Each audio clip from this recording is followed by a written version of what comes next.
এখনও এক গোলকধাঁধার নাম রূপপুরের পারমাণবিক তাপবিদ্যুৎ কেন্দ্র। একেবারে শুরু থেকে সরকারি এই প্রকল্পকে নিয়ে বিভিন্ন মহলের আপত্তির শেষ ছিল না।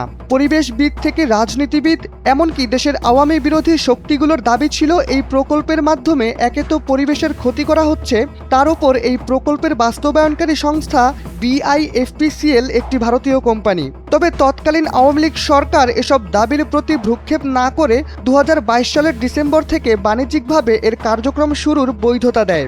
সেই থেকে এই প্রকল্প যেমন হয়ে ওঠে দুর্নীতির আখড়া, সাথে এর সঙ্গে সংশ্লিষ্ট ভারতীয় কর্মকর্তা ও তাদের উচ্চ বেতন আলোচনার প্রধান বিষয়বস্তু হয়ে ওঠে। প্রায় সময় আলোচনায় থাকা বিগত সরকারের এই প্রজেক্ট এখন আবারও আলোচনায়। শনিবার দেশের বেশ কয়েকটি গণমাধ্যমে উঠে আসে এখানে কর্মরত 7 জন ভারতীয় কর্মকর্তা একযোগে পালিয়েছেন।